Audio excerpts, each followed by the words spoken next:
I made my own Silent Hill 2 remake in just 7 days. And honestly, I kinda wish I had it. I've always wanted to play all the old Silent Hill games, but I never really had the time. So this time I thought, okay, let's finally play Silent Hill 2. Maybe I'll capture the creepy atmosphere and then recreate it in Blender. Basically, make my own little remake.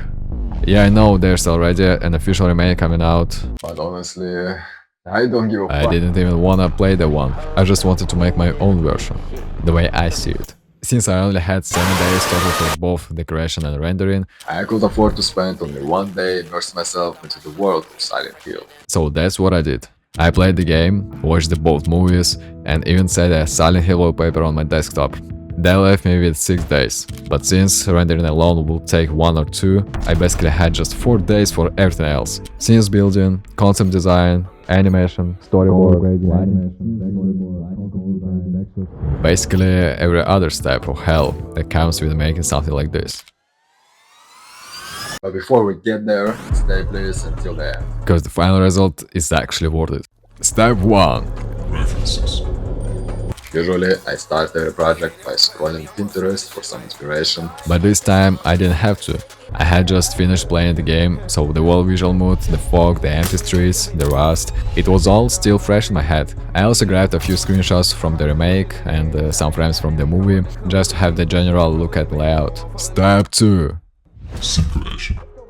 The first scene was actually pretty easy to start with. I opened up my reference and started blocking everything out. I created a plane, I stretched it, subdivided it a few times, then bent it into the shape of the road using a curve modifier. Then I added another plane for the grass on the sides and used a landscape mesh for some background hills. Next, I threw in a few assets, a road sign that says Silent Hill, some roadblocks, a few props here and there. I didn't go crazy with details, since I knew most of it will be covered by a fog anyway. After that, I moved on to textures. At first, I added basic textures, just to see how everything worked together visually. Later, I replaced them with better, more realistic ones. Then I used Botaniq to quickly scatter grass on both sides of the road and up the hills, making sure it didn't overlap onto the road itself. Next was Lightning.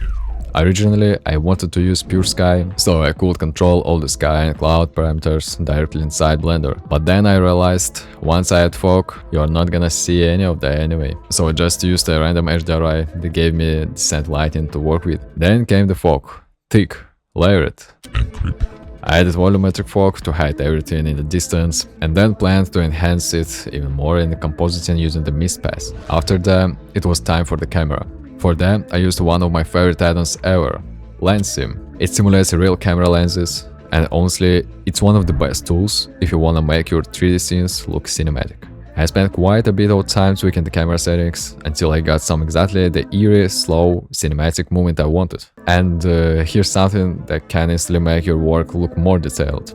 Texture upscaling. You can take any of your existing textures, upload them to an AI upscaler website, and the result looks dramatically sharper. You can actually see it right away, way more depth, way more definition. So I replaced all the old textures that didn't look good enough and retextured the whole scene. Then I finally animated the camera, a simple fly-through toward the Welcome to Silent Hill sign. I just adjusted the keyframes and curves inside the graph editor until it looked smooth and natural. And then, for the first time ever, I decided to render my 3D scene in S-Log. I thought it'd make color grading easier later.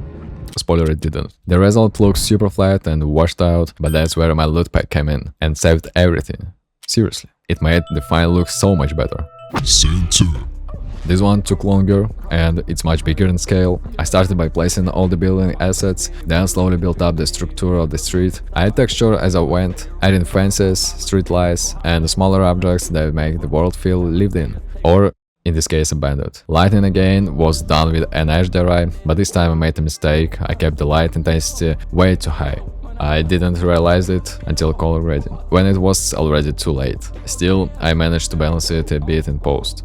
Then I went back and refined the textures again and added the lightning for every single street light. At first I used area lights, but then switched to point lights. It just looked way better the way. After that, it was time for the atmosphere. The fog.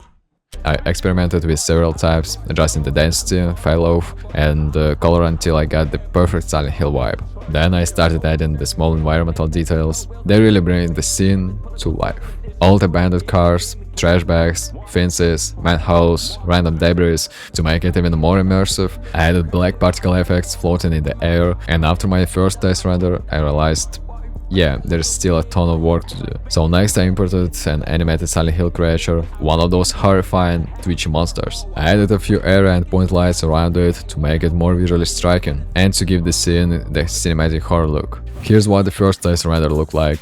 Yeah, not great.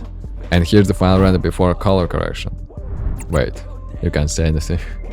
Okay, now you can see it. That's better.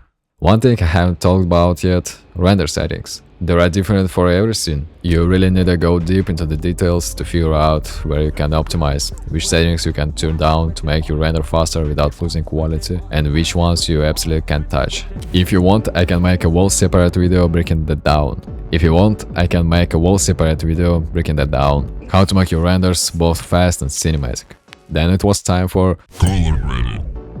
I did it in Davinci Resolve, but I won't go too deep into the interface, I'll just explain the process. First I added contrast to bring back life to the flat S-Log footage, then I slightly reduced saturation to get that darker, more desaturated horror tone. After that, I added a little blue tint to make everything feel colder and more unsettling. Then I separately adjusted the brightness and contrast of different areas, highlights, shadows and midtones to give it more depth. Finally, I added a teeny bit of dehancer, which emulates a real film stock. I didn't overdo it, just enough to make the image feel a bit more cinematic. And that was it for color grading. Well, not completely it. There's one last, super important step that a lot of people skip. Before exporting your final 4K render, I always open the project in After Effects, but before that, I throw the video through Topaz Enhance. It basically upscales and sharpens your footage, so when you export in 4K, you don't lose any quality at all. It makes a huge difference. So yeah, that's how I recreated Silent Hill 2 in Blender in just 7 days.